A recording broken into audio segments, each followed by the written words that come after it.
तो अभी तक आपको ये क्लियर हो गया कि ये फॉर्मूले आपको ध्यान रखना है, बहुत इंपॉर्टेंट है गेट के लिए।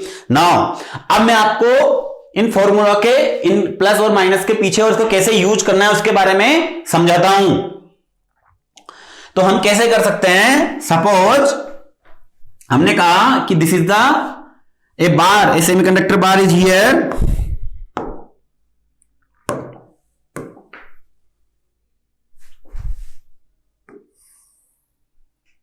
Suppose this is a semiconductor bar जिसके अंदर बहुत सारे, सपोज ये इलेक्ट्रॉन्स हैं, यहां बहुत सारे इलेक्ट्रॉन्स हैं और यहां इलेक्ट्रॉन्स थोड़े से कम हैं। तो क्या होगा, this is the concentration N1 and this is the concentration N2। Now this is N1, this is N2, this is the, ये क्या किसके, ये X इधर होता है और इधर क्या होती है कंसंट्रेशन। तो ये X के साथ साथ कंसंट्रेशन वेरी कर रही है आपकी। ये नॉन यूनिफॉर्म सेमीकंडक्टर होगा, नॉन यूनिफॉर्म। नॉन यूनिफॉर्म क्यों, क्योंकि कंसंट्रेशन ग्रेडियंट जब तक नहीं होगा, यूनिफॉर्म होगा तो सब जगह कंसंट्रेशन सेम होगी, तो वहां डिफ्यूजन हो ही नहीं सकता। तो डिफ्यूजन वही हो सकता है जहां नॉन यूनिफॉर्म सेमीकंडक्टर हो। तो यहां बहुत सारे चार्ज कैरियर्स हैं और यहां बहुत कम चार्ज कैरियर्स हैं। तो N1 से N2 की तरफ चार्ज कैरियर मूव करेंगे x डायरेक्शन में। किस डायरेक्शन में मूव करेंगे, x डायरेक्शन में। तो अगर आपको कहूं कि यहां डिस्टेंस x1 है, ये x2 है, यहां से पता लग रहा है कि N2 is less than N1 but X2 is greater than X1 क्योंकि x इस साइड में है।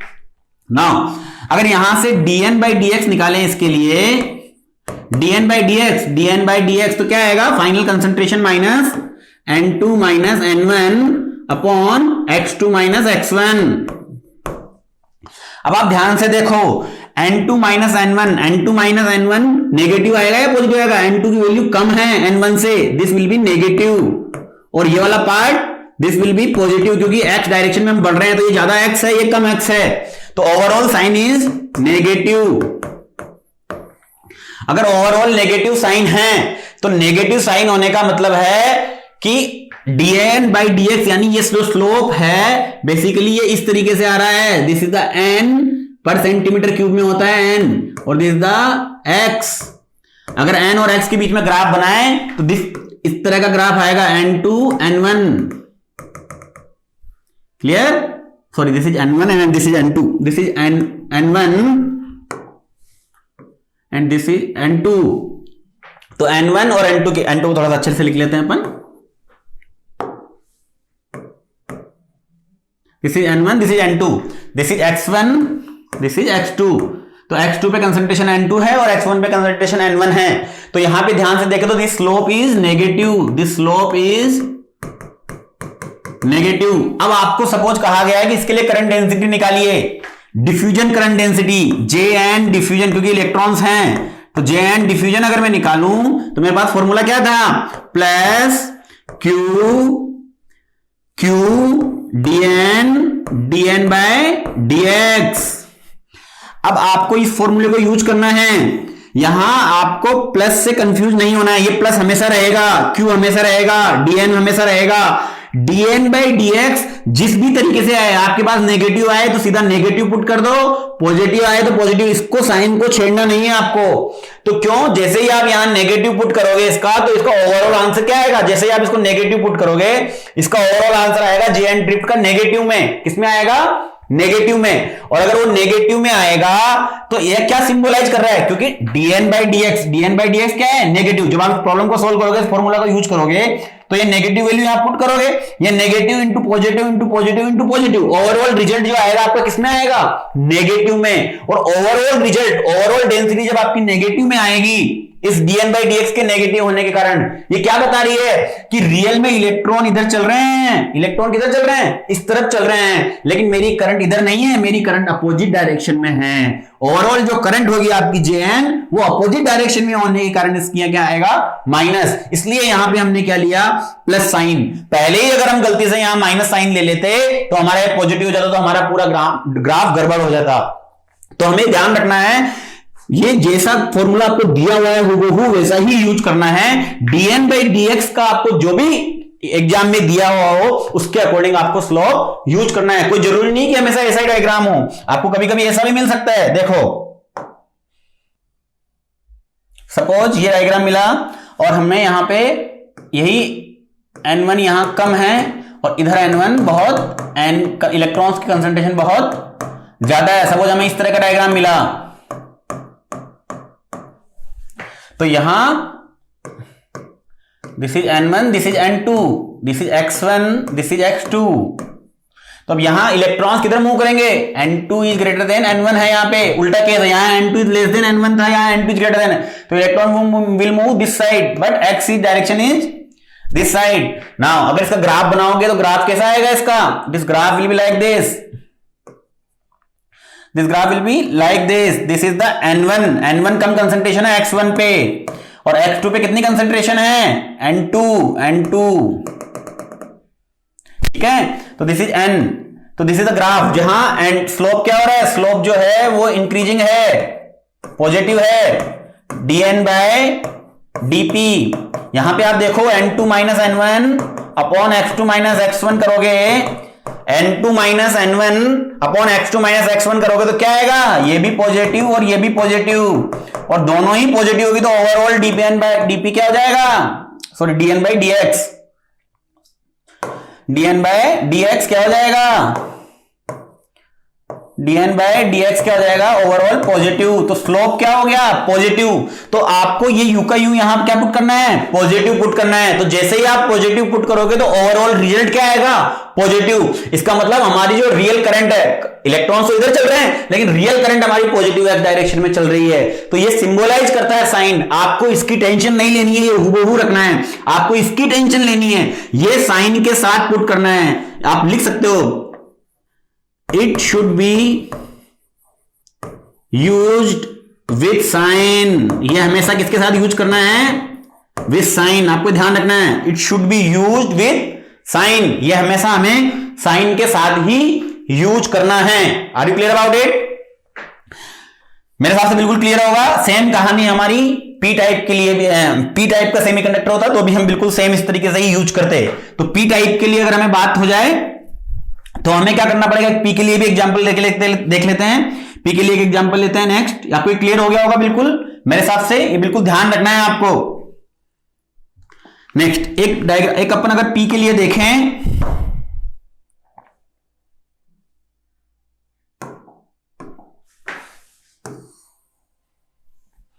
पी के लिए अगर अपन देखें तो क्या होगा? पी के लिए अगर देखेंगे तो यहां पे क्या हो जाएंगे? सपोज अपन देखें कि यहां पे बहुत सारे होल्स हैं और यहां होल्स कम हैं। This is P1, this is P2। Concentration इस तरीके से जाएगी। This is X1, this is X2। अब मैं डायरेक्ट लिख रहा हूं dP अपॉन dx की बात करेंगे। dP अपॉन dx क्या हो जाएगा? यहां P1 is greater than P2 and X2 is greater than X1। This is the x direction. तो dP अपॉन dx क्या आएगा यहां पे? This will be P2 minus P1, P2 minus P1 upon X2 minus X1। P2 कम है इसलिए negative and this is positive. तो overall slope is negative. Overall slope अगर नेगेटिव आया, अब इक्वेशन में रखते हैं अपन, इसके लिए करंट डेंसिटी निकालनी है आपको, जेपी डिफ्यूजन। तो जेपी डिफ्यूजन जब निकालेंगे तो क्या होगा? हमारा फॉर्मूला क्या था? माइनस पी के लिए minus q dp upon dx. अब यहां पे dP अपॉन dx किस में पुट करना है? नेगेटिव में, क्योंकक्योंकि हमें हमेशा स्लोप साइन के साथ पुट करना है। We have to put slope always with sign. Sign के साथ पुट करना, तो नेगेटिव जैसे ही पुट करोगे तो नेगेटिव पॉजिटिव, यानी होल्स इधर चल रहे हैं और हमारी ओवरऑल जो करंट आई है वो भी क्या आई है? पॉजिटिव, क्योंकि ये नेगेटिव मिला के पॉजिटिव और वो पॉजिटिव एक्स डायरेक्शन में चल रही है। तो इस तरीके से हमें ये ध्यान रखना है। इस फॉर्मूले में कतई कंफ्यूज होने की जरूरत नहीं है। बस आपको dP अपॉन dx या dN अपॉन dx हमेशा साइन के साथ पुट करना है। आपकी कोई प्रॉब्लम गलत नहीं होने वाली है। Are you clear about it? बिल्कुल आपको अच्छे से समझ में आ गया होगा। अब देखो ये तो बहुत आसान है, कभी कभी इस तरीके से आपको सीधा मिल जाए कि सपोज ये स्लोप मिल गया, this is P2, this is P1, this is P1, this is P2, this is X1, this is X2 and this is X और दिस इज P पर सेंटीमीटर क्यूब में होती है कंसंट्रेशन। ठीक है, अब आपका स्लोप तो बहुत आसानी से निकल गया, dP बाय dx। अब ये तो लीनियर फंक्शन है, कभी अगर लीनियर फंक्शन नहीं हो तो आप स्लोप या कोई भी एक्सपोनेंशियल फंक्शन हो या किसी भी तरीके से कंसंट्रेशन दी हुई, तो सपोज लीनियर दी हुई है, एक्सपोनेंशियल दी, कुछ भी दे सकता है कंसंट्रेशन, तो कभी भी आपको कंसंट्रेशन ऐसे दे दी, सपोज x के साथ P of x is equal to suppose ऐसे दे दी P नॉट e की पावर माइनस x, तो आपको क्या करना है, इसको डिफरेंशिएट करना है dP by dpx upon dx, यही आपका क्या हो जाएगा स्लोप, और इसका जो साइन आएगा उस साइन के साथ आपको पुट करना है। तो आपको हमेशा ध्यान रखना है, कोई भी फंक्शन दिया हो कंसंट्रेशन का x के साथ, कोई भी कंसंट्रेशन का फंक्शन दिया हो x के साथ, और अगर आपको उसकी करंट डेंसिटी निकालनी है तो पहले उसको आपको स्लोप निकालना पड़ेगा, और वो स्लोप आपको साइन के साथ विथ साइन आपको इन स्टैंडर्ड फॉर्मूला में पुट करना है। आपको इसकी टेंशन नहीं लेनी है माइनस की, ये अपने आप आया डेरिवेशन से, ताकि आपकी करंट की डायरेक्शन सही बनी रहे। तो अगर आप जेपी है तो यहां माइनस का अपने आप यूज करें, डीपी अपॉन डीएक्स को विद साइन यूज करना है, आपकी सारी प्रॉब्लम खत्म हो जाएगी। मेरे हिसाब से आपको बिल्कुल क्लियर हो गया होगा। कोई डाउट हो तो पूछो, कोई डाउट पक्का नहीं है तो आपको डिफ्यूजन में आपको क्लियर हुआ होगा कि कैसे हमने इसके फॉर्मूले निकाले। अब कुछ इंपॉर्टेंट फॉर्मूले जो हैं हमारे, वो अपन इसके बारे में नेक्स्ट हमारा जो टॉपिक है डिफ्यूजन के बाद, that topic is next topic is mass action law. Mass action law, mass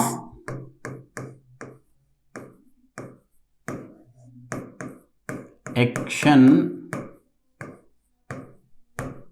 law, mass action law. Mass action law क्या कहता है, at thermal equilibrium, at thermal equilibrium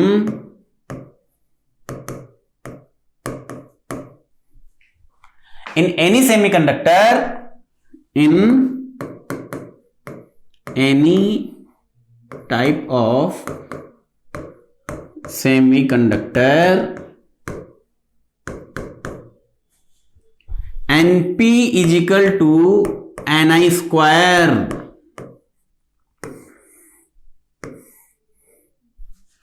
Np is equal to Ni square।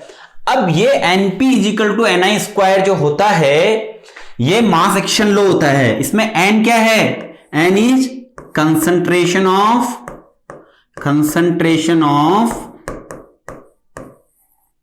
Electrons, P क्या है, concentration of holes, carrier concentration of holes.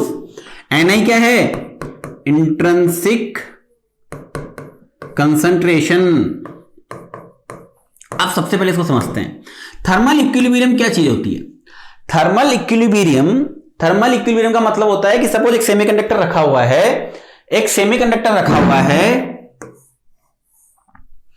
This is a semiconductor, और हम इसका कोई ना तो इसका एक पर्टिकुलर टेम्परेचर पे रखा हुआ है, ना तो हम इसका टेम्परेचर बदल रहे हैं, ना इसको कोई हम लाइट दे रहे हैं, ना हम इसको कोई इलेक्ट्रिक फील्ड दे रहे हैं, हम कुछ भी नहीं दे रहे हैं इसको, कोई एक्साइटेशन नहीं दे रहे हैं इसको। ये जैसा है वैसा पर्टिकुलर पड़ा है, एक पर्टिकुलर, यानी इसको स्टेडी स्टेट भी बोलते हैं कई बार। थर्मल इक्विलिब्रियम की जगह हम क्या बोल सकते हैं, sometime it can be steady state.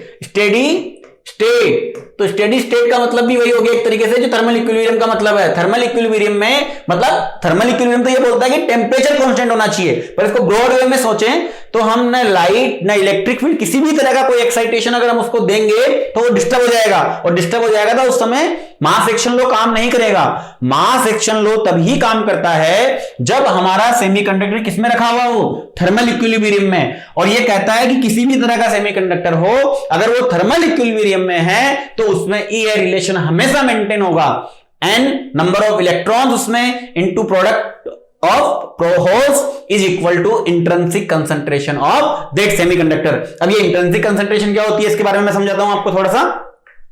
तो मास एक्शन लॉ का फॉर्मूला आपको हमेशा याद होना चाहिए, Np is equal to Ni square. N is concentration of electrons, P is concentration of holes, Ni square is intrinsic concentration. अब ये क्या चीजें होती हैं इसके बारे में थोड़ा सा मैं आपको समझाता हूं। देखो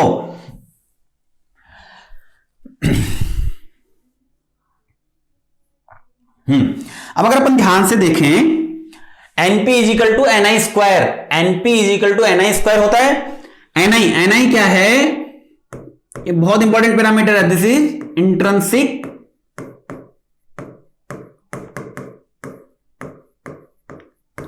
कंसंट्रेशन। अब ये क्या होती है, आपको समझाया था मैंने फर्स्ट ही लेक्चर में जब अपन ने स्टार्ट किया था कि जब किसी सेमीकंडक्टर को, this is EV, this is EC, यहां पे सारे बॉन्डेड इलेक्ट्रॉन थे, आपको याद हो तो, जो वैलेंस बैंड में पड़े हुए थे, सारे सिलिकॉन एक दूसरे से 4-4 इलेक्ट्रॉन से जुड़े हुए थे। ये 0 केल्विन पे था, कोई कोवेलेंट बॉन्ड नहीं टूटा था, तो यह एम्प्टी था। ये क्या था, एम्प्टी। फिर हमने क्या किया था, हमने इसको 300 केल्विन तक ले आए थे अपन, this EV, this is EC, this is at 300 kelvin. जब हम 300 केल्विन तक ले आए थे तो यहां के कुछ इलेक्ट्रॉन्स का कोवेलेंट बॉन्ड टूट जाता है। पहले लेक्चर में समझाया था मैंने आपको, कोवेलेंट बॉन्ड टूटता है इलेक्ट्रॉन इलेक्ट्रॉन के बीच में, तो इलेक्ट्रॉन यहां से फ्री होकर यहां चला जाता है और यहां क्या क्रिएट कर देता है, वैकेंसी।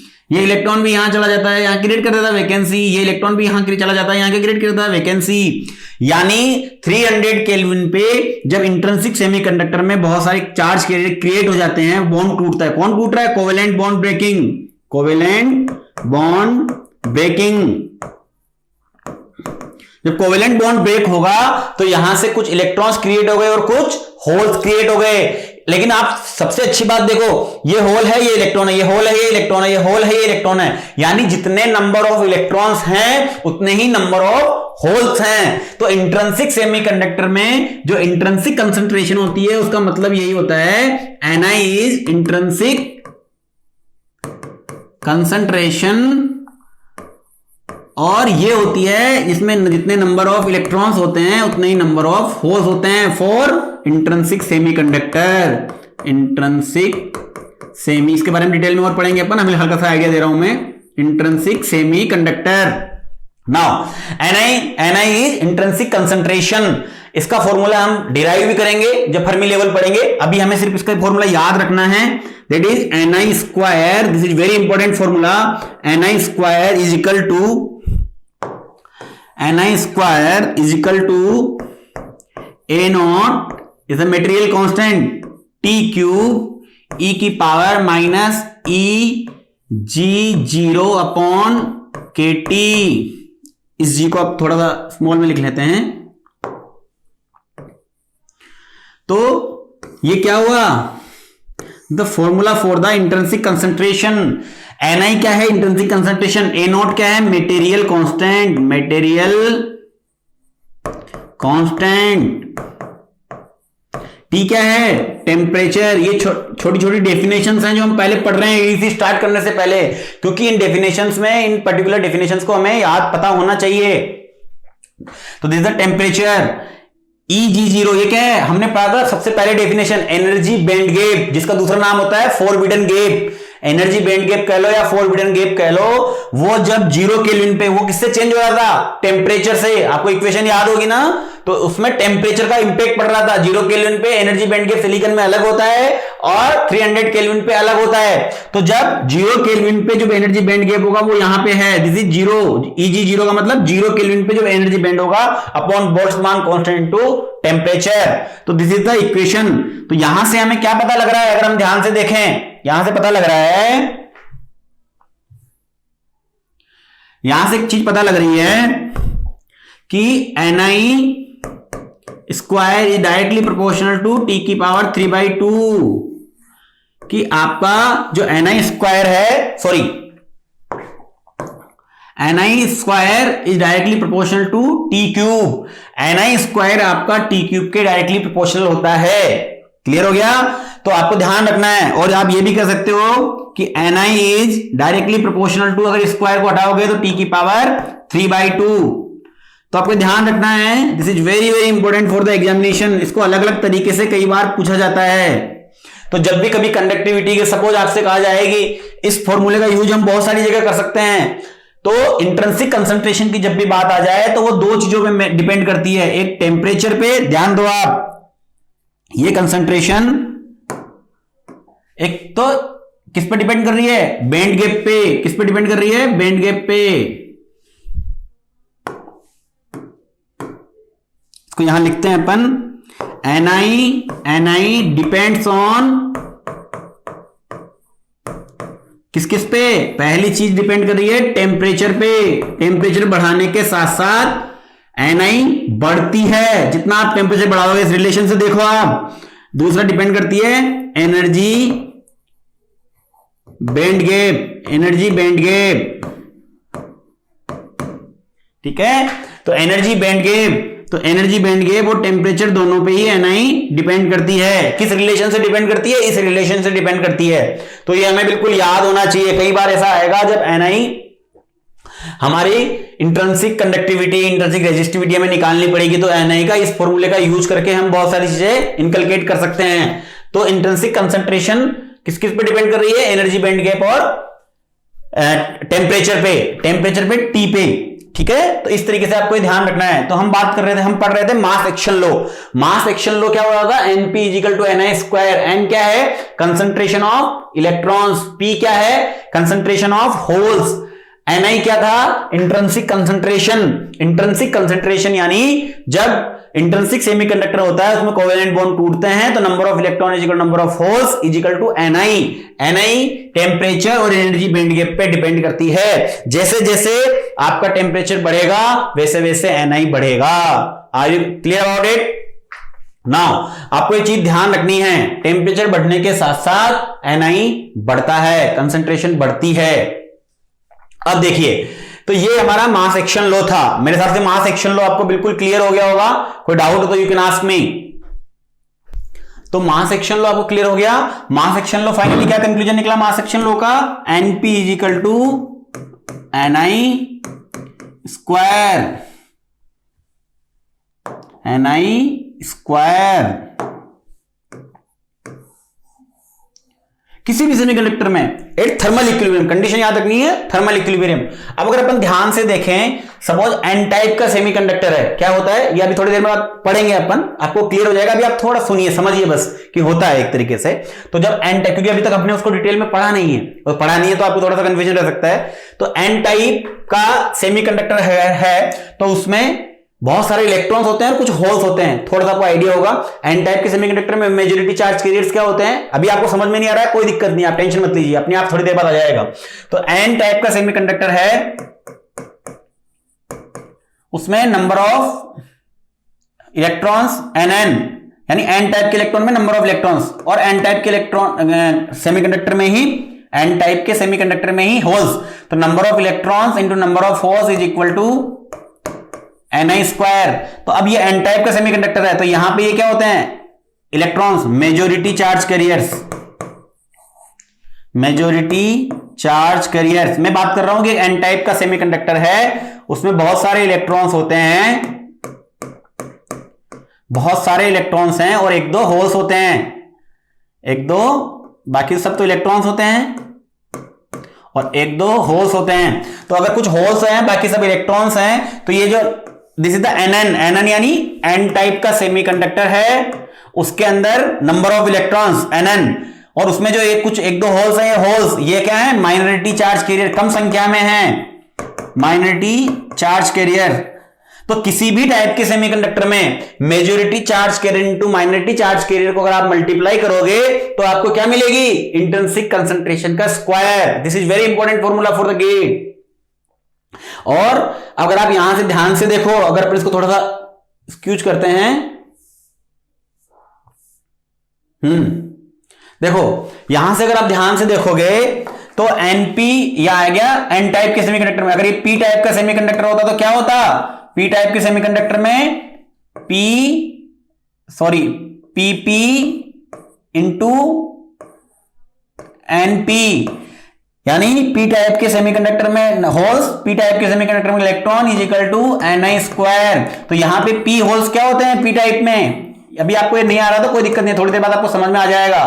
पी टाइप के अंदर बहुत सारे होल्स, क्योंकि अभी हमने पी टाइप एन टाइप पढ़ा नहीं है, और एक दो इलेक्ट्रॉन्स होते हैं, कम कुछ माइनॉरिटी में इलेक्ट्रॉन्स होते हैं।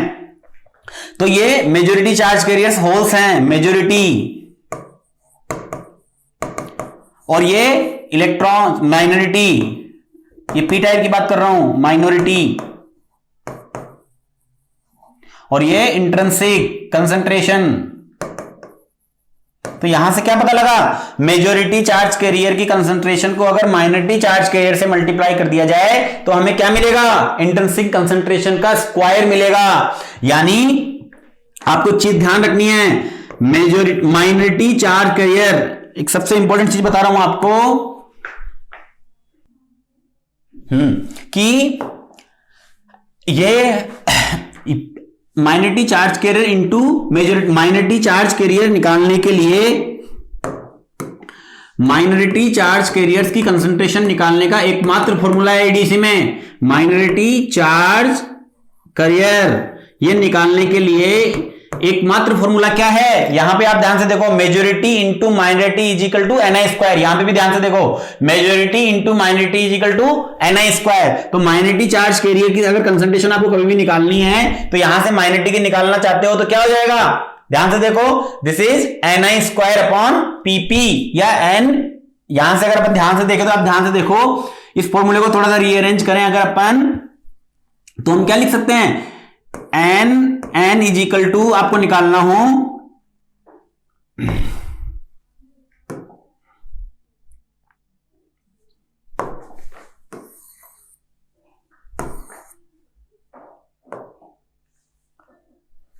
तो हमने जो क्या फॉर्मूला लिखा, N into N P is equal to, this is P N is equal to N I square for P type, for N type semiconductor. और अगर पी टाइप की बात करें तो P N P is equal to N I square, this is for P type.